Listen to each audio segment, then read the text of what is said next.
Հրապարակ թերթը գրում է, եթե Բագրատ Սրբազանի դեպքում իշխող ԿՊ-ն մեկ մարդու պես նետվեց մարտի, ապա Միքայել Աջափահյանի եւ եկեղեցու դեմ գրոհը միանշանակ չի ընդունվել իշխանական ճամբարում։ Անգամ ուսապարկերը չեն հասկացել, թե ինչ իմաստ ուներ ասպատակել մայրաթոր, եթե իրավական ընթացակարգերով կարող էին ծանուցել Աջափահյանին ԿԿ ներկայանալու։ Սակայն նրանք վախենում են ծպտուն հանել, քանի որ Փաշինյանը բոլորին բաց տեքստով հասկացրել է, որ ցանկացած առարկություն դավաճանություն է դիտելու եւ ավելի վատ դատաստան է տեսելու, քան Հովիկ Աղազարյանի հետ արեց։ Մենք երեք արձանագրեցինք, որ հաշված ԿՊ-ականներ էին արդարացում երեք կատարվածը։ Անհույս ուսապարկեր Վահագն Ալեքսանյանը, Հայկ Կոնջորյանը, Արտուր Հովանեսյանը, Հասմիկ Հակոբյանը, Ռուբեն Ռուբինյանը, որի էջում մարդիկ վերջին հայհոյանքներն էին գրում։ Գուցե եւս 1-2 ԿՊ-ական եւ մեկ էլ վերջին օրերին քաղաքական մեծ վերլուծաբան դարձած Աշոտիկ Փաշինյանը։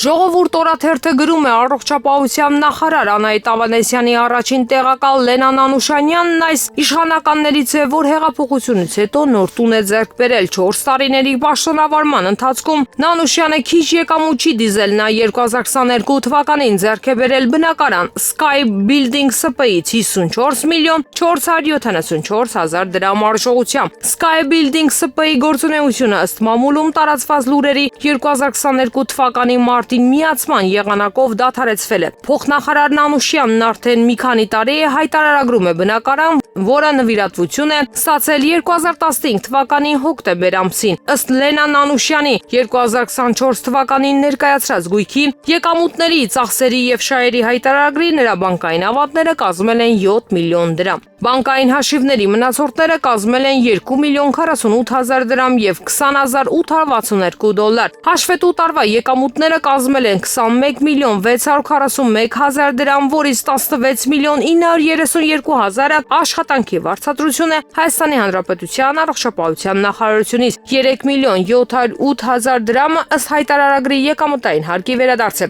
որը սակայն տալիս է ոչ թե նախարարությունը, այլ կամ ՊԵԿ-ը կամ Հայաստանի Հանրապետության ֆինանսների նախարարությունը։ Նանուշյանը 1 միլիոն դրամ որպես այլ եկամուտ ստացել է Մարինա Խաչատրյանից, ստացած վարկերի եւ փոխառությունների մայր գումարի մնացորդը հաշվետու տարվա դեկտեմբերի 31-ի դրությամբ կազմել է 32 միլիոն 101 հազար դրամ, որը բնակարանի հիպոթեքի մայր գումարի մնացորդն է։ Հետաքրքիր մեկ հանգամանք եւս կա, որ Լենան Նանուշյանի ամուսինը Արտուր Մեխիթարյանը հանդիսանում է Փարվանա ռեստորանային համալիրի տնօրենը եւ ըստ հայտարարագրի 1995 թվականից 40% մասնակցություն ունի։ Հրապարակ թերթը գրում է, հեծն ազգայնացնելու անվան տակ Սամվել Կարապետյանի սեփականությունը խլելուց առաջ իշխանությունն առաջիկայում էժանագին շոուներ կբեմադրի հեծի վատ աշխատանքի քաղաքացիներին պատճառվող անհարմարությունների սցենարով, որպեսզի հող ստեղծի Ժող Բաստրիոնում բիզնես խլելու համար։ Մի քանի օր առաջ Նիկոլ Փաշինյանը հայտարարեց, թե Հոմպլեքս մոլի բացման միջոցառմանը հոսանքի անջատման պատճառով միջոցառումը հարամվել է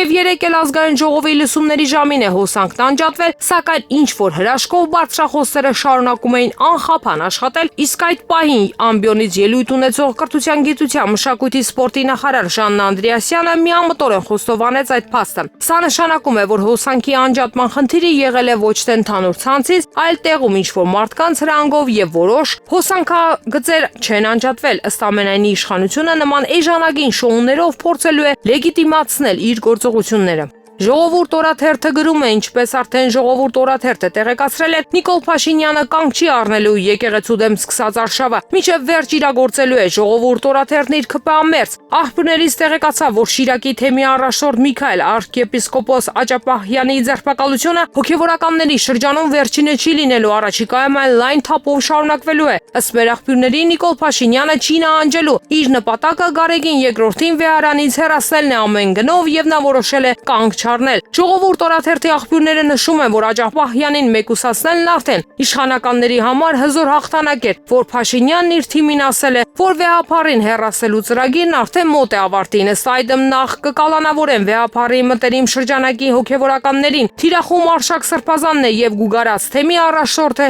ինչից հետո Փաշինյանի սցենարի վեհապարը ինքնակամ կհեռանա, հակառակ դեպքում կաթողիկոս էլ բանտում կհայտնվի։ Հրապարակ թերթը գրում է, դատախազությունը հասել է ԱԱԾ նախկին տնօրեն Կարլոս Պետրոսյանի գույքին։ Հունիսի 26-ին հակակոռուպցիոն քաղաքացիական դատարանը գլխավոր դատախազության պահանջով ապօրինի գույքի բռնագանձման վարույթ է սկսել ԱԱԾ նախկին տնօրեն գեներալ Կարլոս Պետրոսյանի հարազատների եւ փոխկապակցված անձանց պատկանող գույքի վերաբերյալ։ Պատասխանողների թվում են ԱԳ նախկին փոխնախարար Իսպանիայի թագավորությունում նախկին դեսպան Ավետ Ադոնցը, որը Պետրոսյանի խնամին է, նրա երկու որդիները, որոնցից մեկը Նարեկ Ադոնցը Կարլեն Պետրոսյանի փեսան է, Կարլոս Պետրոսյանի դուստր Ասղիկ Պետրոսյանը, մի շարք այլ անձին, գործով դատավորը հակակոռուպցիոնի դատավոր Վահե Գրիգորյանի ընկեր Կարապետ Բադալյանն է հրանուշ, Խարատյանի աղջկա ամուսինը։ Հիշեցնենք, որ Կարլոս Պետրոսյանը Թավշյա հեղափոխությունը ողջունողներից է։ Նրան 2004 թվականին պաշտոնից ազատեց Ռոբերտ Քոչարյանը։ Ազգային ժողովի վերջին ընտրություններից 2021 թվականի հունիսի 20-ից առաջ նա իր հարցազրույցներում կանխատեսում է Նիկոլ Փաշինյանի հաղթանակն առաջիկա ընտրություններում, ասելով, որ եթե հասարակությունը տեսնում է, որ իշխանության այն ձգտում նախկինները, ապա կքվեարկեն Փաշինյանի օգտին։ Փաստորաթերթը գրում է, 3 առավոտյան ամբողջ լրատվադաշտը հեղեղվեց վերնագրով ԱԱԾ-ն մտել է Վեհարան։ Իրավապահները Վեհարանի տարածքում են, ոստիկանները քաշքշում ու հարվածում են հայ քահանաներին։ Ժողովուրդը շարժվում է դեպի Մայրաթոր ավտոբուսներով, ոստիկանական զորքեր են շարժվում դեպի Սուրբ Էջմիածին։ Այն, որ ԱԱԾ-ն ոստիկանությունը գրովում էին Մայրաթորն ու ամենայն հայոց կաթողիկոսի նստավայր Վեհարանը, արտառոցից այն կողմ գտնվող երևույթ է ինքնին, դա չափազանց արտառոց է, չափազանց։ Նույնիսկ կաթողիկոսին խեղտամահ արած բոլշևիկյան իշխանությունը 1938-ին այդպես չի գրոել Վեհարանը, առհասարակ եթե մեր եկեղեցու Մայրաթորի Վեհարանի վրա պատմության ընթացքում նման հարձակումներ եղել են, ապա միայն թշնամիների կողմից հազիվ թե կարելի է 1-2 դեպք գտնել, որ Վեհարանի վրա հայերը հարձակված լինեն։ Արժե հիշեցնել, որ երբ Փաշինյանական իշխանությունն սկսեց հայ առաքելական եկեղեցու դեմ պատերազմը, մեր աղբյուրներին հղում տալով նշեցինք, որ Փաշինյանը փորձելու է սադրանքներ կազմակերպել, այդ թվում իր կողմից հավաքագրված որոշ խմբերի միջոցով։ Հունիսի 26-ի երեկոյան մամուլում հայտնվեցին տեղեկություններ, որ փորձելու են արդեն լույս 27-ի գիշերն այդ սադրանքներն իրագործել։ Այդ ժամանակ Մայրաթորի տարածքում էին հայաքվե նախաձեռնության ներկայացուցիչները, որոնք արդեն մի քանի օր այստեղ հերթապահություն են իրականացնում, թույլ չտալու, որ եկեղեցու դեմ հարձակում իրականացվի։ Մյուս կողմից նկատի ունենալով հիշյալ տեղեկությունը, Մայրաթորի տարածքում ինքնաբուխ սկսեցին մարդիկ հավաքվել։ Գուցե ինֆորմացիոն արտահոսքը, գուցե հենց մարդկանց հակազդեցությունը թույլ չտվեցին, որ իշխանությունները գնան սադրանքներին։ Չնայած հնարավոր է, որ Նիկոլ Փաշինյանի նշած հայաստանյաց առաքելական Սուրբ եկեղեցու հավատավոր հոտը